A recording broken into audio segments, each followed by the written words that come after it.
Buenos días, Jennifer, 6:47 de la mañana. Ya está con nosotros Otón Solís, quien fue ahora es representante de Costa Rica ante el BESI, el Banco Centroamericano de Integración Económica, pero hizo una propuesta en su momento sobre el tema del cabildeo, regular el lobby en la Asamblea Legislativa.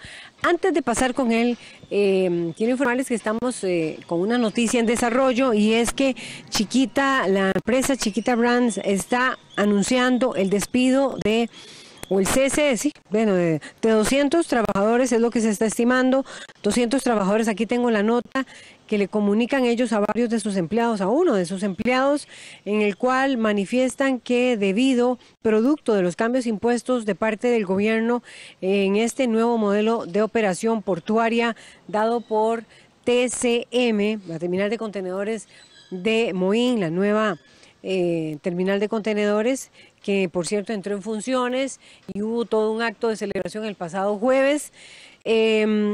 A raíz de eso, Chiquita va a cesar, se estima, a más o menos 200 trabajadores. Hasta el 19 de marzo estarán empleados por esta empresa y se les va a estar pagando. Su próximo pago será el 14 de marzo, así lo tienen previsto en el calendario.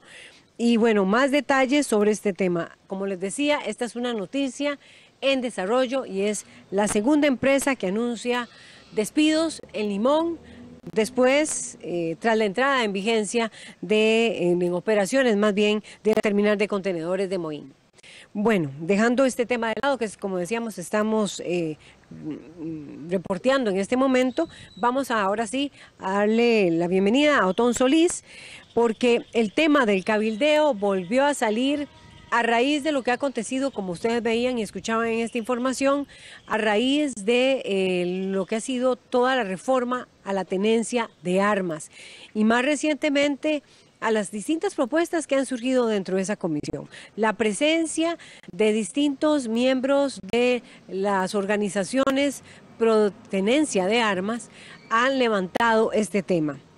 Otón Solís, usted planteó la regulación del cabildeo. ¿Por qué debería de plantearse de nuevo este tema, o si usted cree que debería plantearse de nuevo este proyecto en la Asamblea Legislativa a raíz de este tema?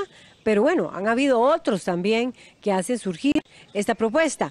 ¿Cree que es necesario, urgente, controlar el cabildeo en la Asamblea Legislativa? Buenos días. Buenos días, doña Laura y televidentes. Es urgente desde hace muchos años el cabildeo, o sea, la relación entre grupos o personas que tienen intereses con legislación específica y aquellos que tienen que tomar las decisiones en relación con esa legislación, puede crear problemas serios. Uno, que solo las personas que tienen acceso a los que tienen poder puedan influir en el poder. Y por lo general son los grupos que tienen más recursos económicos o tienen amistades dentro de los sectores que toman decisiones. Entonces se violan los principios más sagrados de la democracia, la igualdad ante las posibilidades de tomar decisiones.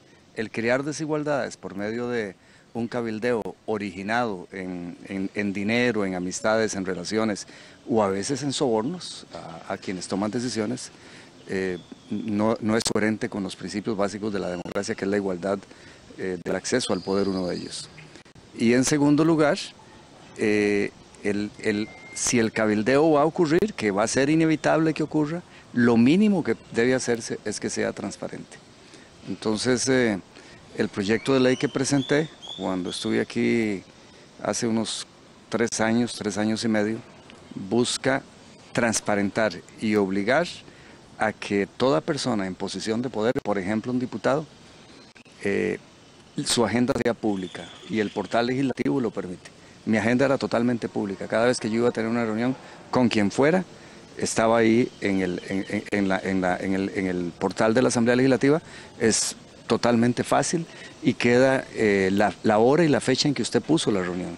Porque puede ser que si usted hace la reunión y la mantiene en secreto y se hace el escándalo, usted corra a ponerla ahí, pero entonces se revelaría que fue posterior a que se hiciera pública la reunión. Entonces, el proyecto plantea que sea pública la agenda de, por ejemplo, un diputado. En segundo lugar, que si hay una reunión no programada, por ejemplo, usted está en un restaurante y alguien se le arrima a hablar de algún tema, usted está en un estadio o está en el teatro, correcto, que usted ahí sí tendría que ser exposed, informe y en su agenda pública, que está en el portal legislativo, en este caso, para hablar de diputados, que usted se reunió con tal persona y que le tocó tal tema. Entonces, transparentar totalmente. Luego, la ley le dice a los que tienen posiciones de poder que toda petición le diga a la persona o a la empresa que me la haga por escrito. Y por cierto, yo he encontrado en la vida que eso es una gran salida. Usted dice, hágamelo por escrito, y muchas personas que iban a cometer el atrevimiento de hacer una petición deshonesta o que le favorecía, no se atreven a ponerlo por escrito. Entonces, yo paré un montón de cosas solo diciendo, hágamelo por escrito. Y lo otro que plantea el proyecto es que esa información sobre las peticiones que se hagan por escrito, sobre el contenido de las reuniones, sobre a qué se refería la reunión, que esté 10 años aquí en el portal legislativo, o si se trata de un ministro, pues en el ministerio. Hoy en día guardar información es totalmente fácil y es bueno que se mantenga esa información ahí por investigaciones futuras que puedan surgir. Entonces, la idea del proyecto no es prohibirlo, es imposible prohibirlo. Es imposible que, digamos, ayer que yo estaba yendo el equipo de Pérez Celedón, el mejor equipo del país, que no se le arrime gente a usted hablarle de asuntos. Bueno, si usted tiene poder para tomar decisión sobre esos asuntos, porque por ejemplo el diputado ministro, debe de una vez hacerlo constar y que se sepa cuáles son sus relaciones, quién le habla, quién está tratando de influirle. ¿Cómo era el accionar aquí en la Asamblea Legislativa? ¿Qué vio usted que lo hizo pensar en esta necesidad de controlar, por ejemplo, de que las agendas sean de los diputados y diputadas sean públicas? ¿Qué es lo que sucede aquí en estos pasillos, aquí a mi espalda, en la Asamblea Legislativa? En estos pasillos suceden montones de cosas, digamos, autobuseros defendiendo ciertos intereses. De repente usted veía diputados defendiendo intereses que usted no hubiese esperado de ellos. Y es que habían estado participando en reuniones que no eran públicas y no se sabía, y habían sido influidos por sectores que querían defender sus intereses, pero lo que no se vale es que no se hiciera público, que el diputado se pusiera de pie y no dijera, es que a mí me habló tal empresa, o me invitó a comer, o me dio algo más. Eso fue muy intenso aquí, el tema de los autovoceros. Después en el tema de los proyectos de ley para los autos eléctricos y qué tipo de electricidad, hubo un cabildeo que no se divulgó. De empresas y claro, de automóviles. Y ni se diga en el caso del cemento, ¿verdad? Gran parte del escándalo del cemento ocurre porque el señor involucrado en el tema del cemento tuvo numerosas reuniones y contactos con diputados que le estaban ayudando en sus gestiones, tanto aquí en la Asamblea Legislativa como fuera de acá, como se hizo público. Ya cuando eso yo tenía el proyecto listo, pero ahí vi la necesidad y traté de que se acelerara el avance del proyecto, para que se hiciera público todo. Y alguien puede decir, pero digamos, hay reuniones que se pueden hacer con sugerente discreción y nadie se va a dar cuenta nunca. Pero existe el peligro de que se den cuenta. Existe el peligro que a usted lo vean en un restaurante, como ocurrió con el cemento, en que hubo fotografías de gente que pudo identificar esas reuniones por medio de esas fotos. Y entonces, si usted no lo tenía en su agenda, si usted no lo tenía, no lo había hecho público el tema y no divulgó los temas que se trataron, ya usted estaría violando la ley que yo presenté y sería sujeto de una sanción de varios rangos que se establecen. Recientemente, en el tema de armas, ha habido investigaciones periodísticas de la presencia reiterada de figuras vinculadas a la defensa, a armeros o personas que importan armas, o grupos, organizaciones que defienden el uso de armas o de más armas. Ese tipo de visitas, ese tipo de reuniones que no han sido públicas, sino que han sido producto de trabajos periodísticos. Por ejemplo, el semanario Universidad hizo una reciente investigación pidiendo cuántas visitas se habían hecho aquí a la Asamblea y con cuántos se habían reunido. Ese tipo de información es la que tendría acceso a la ciudadanía. Exactamente, porque hoy no lo sabríamos si no hubiera sido por esa investigación. ¿O por qué uno lo pide? Claro, que los empresarios traten de defender sus intereses, digamos, es esperable. Es esperable. O los armeros. Que, fíjese que un diputado quiera estar mejor informado y quiera hablar con todos los sectores. Eso no es malo. Lo malo es que no se sepa quién es que a usted le está influyendo, quién le dio el argumento tal. Aquí se da el caso de mociones que son redactadas por intereses de ese tipo. Entonces, es que se divulgue. Entonces, cuando alguien se pone de pie o asume una posición, ya se sabe quién es el que lo está influyendo y entonces usted puede, digamos, matizar el respeto que tenga esa opinión si usted sabe que es que esa persona ha estado siendo influida por los intereses de ese sector. Entonces, es que se divulgue y reitero, hoy en día con la digitalización de la información y la facilidad de almacenaje, es totalmente simple. Toda mi agenda de los 4 años está aquí en el portal legislativo y ahí puede durar los años que sean, porque ¿cuál es el espacio que ocupa? Son mini representaciones del espacio cibernético que tiene la Asamblea Legislativa, que se puede depositar en un montón de herramientas. Entonces, es bueno que se sepa, puede ser que en unos años yo resulte defendiendo algún interés y es bueno que se sepa si es que eso resulta de que estuve intensamente relacionado o reuniéndome con personas.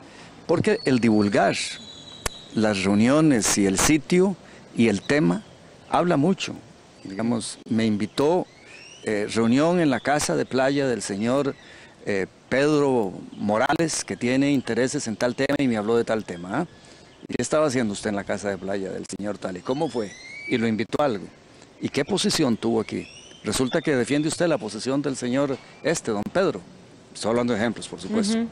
Entonces, esa información es básica en la democracia. Y lo único que el proyecto dice, porque es imposible, no prohíbe las reuniones, no prohíbe los contactos, es nada más divúlguelos. Porque si no hay nada malo, ¿por qué no divulgar toda su agenda? Nada pasa. Yo en el tema del cemento me reuní con pillos de este país para sacarles información y todo estaba previamente, antes de eso estaba puesto en mi agenda pública. La prensa tiene que hacer su papel, porque yo me percaté de que la prensa no iba a hurgar a ver quiénes teníamos la agenda pública. Creo que hubiese sido interesante mencionar que por lo menos un diputado tenía la agenda totalmente pública. Eso ponía presión en los otros, pero además averiguar en qué estaba yo, con quién me reunía, porque vea usted que si usted miente y no puso una reunión y después se sabe, ya usted entonces hace pública una parte de la agenda y la otra no la hace pública. Por eso la obligación de que sea pública es una herramienta fenomenal para el control de las influencias que a veces no conducen a las mejores decisiones. Quiero preguntarle muchísimas cosas, porque estoy pensando que esa información que dio el semanario era de reuniones de solo un sector. En este caso, ¿qué hace pensar o qué piensa usted cuando un sector, por ejemplo el de las armas, se reúne con varios diputados y solo ese sector, el que defiende esa visión? ¿Qué hace pensar? Sí, o sea, digamos, ¿qué sugiere? Están tratando de influir para que las decisiones no afecten su negocio, yo supongo. Digamos, por eso yo solo espero, lo importante es que sea público. Yo no me sorprendo que un empresario de armas que quiere importar y vender bastantes armas y incrementar sus ganancias, quiera que la ley diga que se pueden tener 3 armas y no una o ninguna. Eso es lo más natural, pero nosotros, bueno, yo fui diputado, los que estamos en estas posiciones debemos defender los intereses nacionales, ¿verdad? Y haciendo público todo esto, se evitan. Yo no sé qué ha pasado en este caso, no le he seguido con ese detalle. Por supuesto que me asombra que el país se encamine a autorizar un número de armas innecesario. Creo que un arma es lo que debería autorizarse, pero aparte de eso, el interés del importador es vender más armas y entonces debe divulgarse con quién se reunió para identificar si la persona que está defendiendo una posición lo hace porque está defendiendo un interés en particular o porque tiene argumentos de tipo nacional. El no divulgar con quién se ha reunido y quién le ha dado argumentos en sí mismo revela un temor a que se conozcan sus razones, y eso no habla bien de la transparencia que debe privar en un órgano como la Asamblea Legislativa. ¿Con qué frecuencia, y sobre todo se ha encontrado que muchos de estos representantes hasta estaban ahí presentes en la comisión cuando iba a iniciar? Como veíamos en la información anterior, aunque el legislador dijo, bueno, yo no lo conozco, y él estaba ahí. Es decir, cuando se argumenta que muchas de estas empresas o representantes de grupos de presión están para ampliar o para conocer más en detalle información o estar más informado, ¿qué se puede responder allí? Bueno, es que debería divulgarse entonces exactamente qué es la información. Por eso la transparencia es la base es el antídoto contra cualquier acto inconveniente, incorrecto o corrupto de quienes les toca tomar decisiones. Hacer transparente todo en todas las instancias. En el cargo que yo tengo, hace poco me contactó unas personas, de una vez comuniqué a las instancias del banco que tales personas querían hablar conmigo y tuve, digamos, testigos a la par mía para que estuvieran en la reunión y que no ocurriese nada, ningún intento equivocado de influir en las decisiones, en este caso del banco. Yo creo que el país, un país como nuestro, que se enorgullece de su democracia y de su transparencia, debe dar saltos gigantescos. A mí me duele que ese proyecto no haya caminado, pero bueno, valga la oportunidad. ¿Y por qué cree usted que no camina un proyecto que pide que la agenda de los diputados sea pública para saber? Bueno, porque también cuando estuvo la reforma fiscal aquí, se habló de la presencia de muchos sectores empresariales en ese momento. Sí, bueno, esa es la pregunta interesante, porque un proyecto como eso no avanza. Digamos, yo no estoy diciendo que tal y como lo presenté se apruebe, pueden hacérsele modificaciones. Sí, estudié mucho yo y la gente que está en mi despacho de legislación paralela en otros países y de alternativas. ¿Qué pasa en los países en que está bien regulado el cabildeo?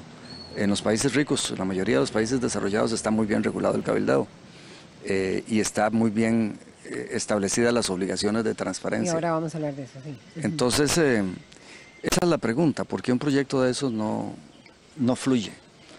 Pero cuando se ha estado en estos corredores, no, es que la presión de sectores interesados es gigantesca. No solo empresariales, sindicales también, y gente que quiere comprometerle a usted en una ruta. Es que a eso iba, por ejemplo. En el tema de los nombramientos a los magistrados de las distintas salas, se ha hablado de la urgencia. La Asociación de Jueces está pidiendo que haya una comisión mixta. Una comisión mixta es la presencia de diversos sectores, como sucedió en aquella comisión mixta, la última creo, que vio el tema fiscal en la época de Abel Pacheco. Bueno, ahí van a estar sectores académicos de las universidades, jueces, gremios de la corte, en fin. Se me ocurre para citar estos tres sectores. ¿Qué haría diferente la presencia de estos sectores en una comisión mixta, por ejemplo, o una comisión mixta que vea reformas fiscales? Imagínese usted, ¿verdad? Como sucedió con esa otra comisión. ¿Qué haría diferente que participen sectores al hecho de que haya sectores que están haciendo ya cabildeo y que haya sospechas y genere suspicacias, que incluso pueden haber otro tipo de dádivas, por ejemplo? Sí, es la diferencia entre hacer un trabajo de noche y hacer un trabajo de día. Correcto. Bueno. Trabajo de noche, usted se pone a barrer la casa en la noche y al siguiente día va a ver el montón de problemas que causó. Entonces una comisión necesariamente es abierta. Las comisiones legislativas tienen puertas abiertas, hay actas, hay grabaciones y el público puede atenderlas, versus el cabildeo privado.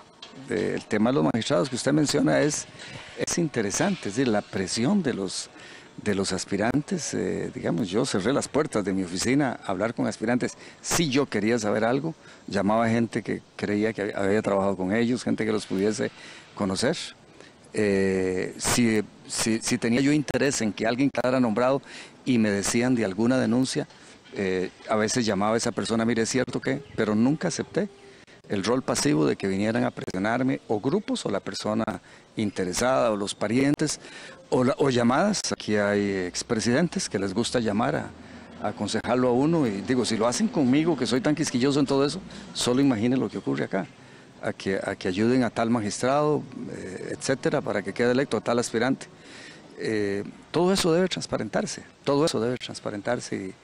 y esa ley obligaría a que se transparente. No hay nada en la democracia que tenga que ser oculto. Digamos, la vida privada de un diputado, claro que a nadie le interesa ni debe ser pública, pero todo lo que tenga que ver con los asuntos públicos deben transparentarse. ¿Cómo es el cabildeo? ¿Cómo se regula el cabildeo en otros países? Usted decía en los países desarrollados, sí. En los Estados Unidos más bien una derrota en torno al tema del cabildeo. Este es un país desarrollado en donde hay presiones enormes. Por ejemplo, cuando aquí se habla de las leyes de medicamentos, las farmacéuticas, cuando se habla del tema de armas, bueno, los armeros e importadores de armas, cuando se habla de las mismas reformas fiscales, los sectores que no quieren ser grabados, cuando se habla de nombramientos, igual, los candidatos de magistrados, en fin.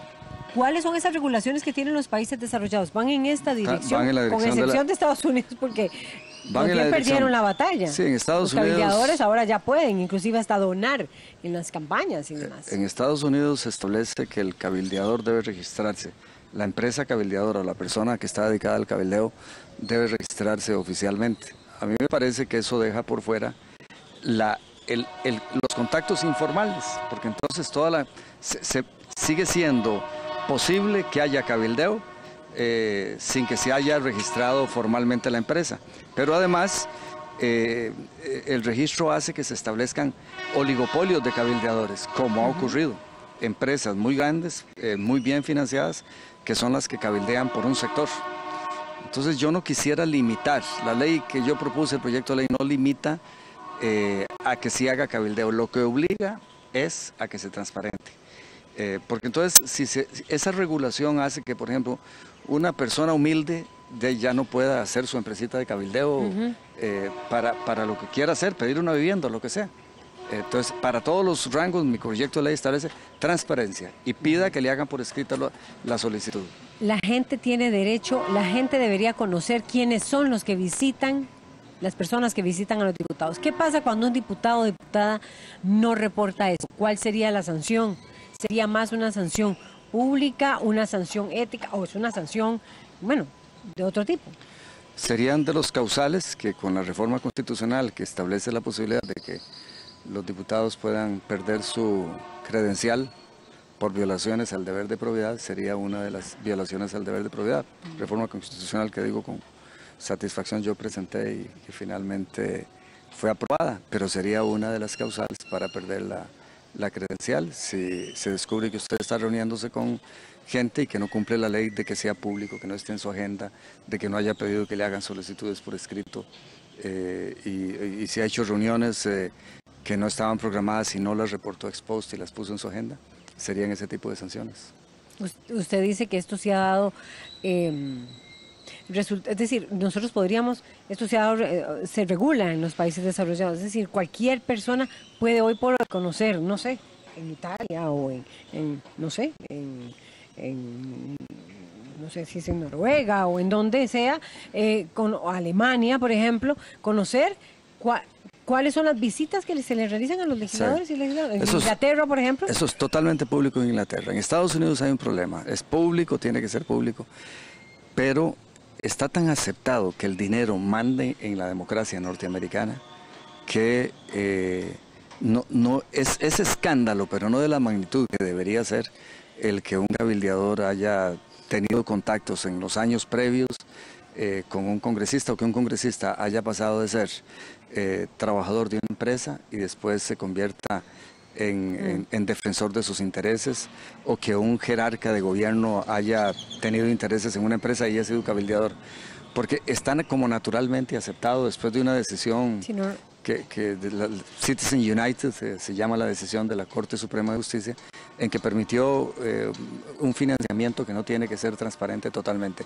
Digamos, Estados Unidos tiene problemas en su democracia por el papel del dinero, pero sí se obliga por lo menos a la transparencia. En Inglaterra no, en Inglaterra sí hay controles muy estrictos a la transparencia y eso facilita, el cabildeo es muy débil en Inglaterra, en Alemania también. Ya hay comentarios, Otón Solís, ¿usted cree que la discusión sobre el tema de las armas, de la tenencia de las armas, hace hoy urgente, ya tenemos los comentarios, sí, urgente que la ley de cabildeo se apruebe? Sí, ya, como dije al inicio, hace tiempo debió aprobarse. No solo ese tema, otros temas. Cada vez, toda la vida en esta Asamblea Legislativa es un órgano que toma decisiones muy importantes y que tocan intereses y que un proyecto de ley muchas veces o favorece ciertos intereses o perjudica a otros. Bueno, todos esos casos generan el interés de sectores específicos de influir en la toma de decisiones. Entonces, pasado el tema de las armas, van a seguir otros temas vitales. Hay temas ahí que se asocian con la agenda de la OECD en el sector bancario, en que aquí va a haber cabildeo y fuerte, y donde hay no millones, no miles de millones de colones, miles de millones de dólares de por medio.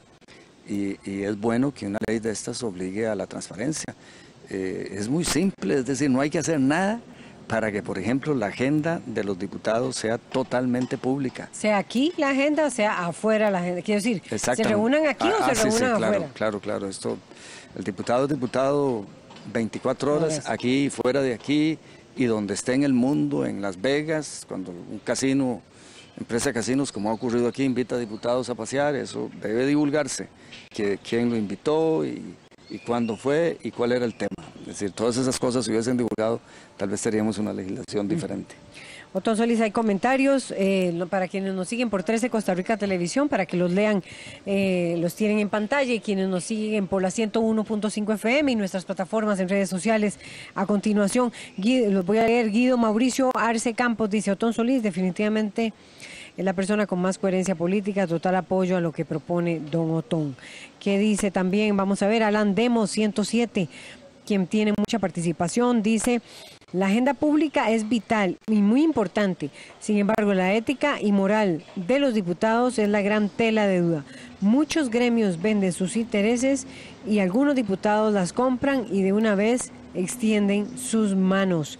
Juan Espinosa Villalobos comenta: la democracia costarricense debe rebasar nuevos paradigmas, ir a la vanguardia, avanzar, priorizar transparencia, y por consiguiente no debe existir votación secreta en los tres poderes de la República, excepto los de interés nacional,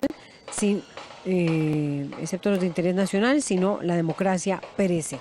Ese es el comentario último que tenemos. Y bueno, nos vamos a una pausa porque ya venimos con el otro tema.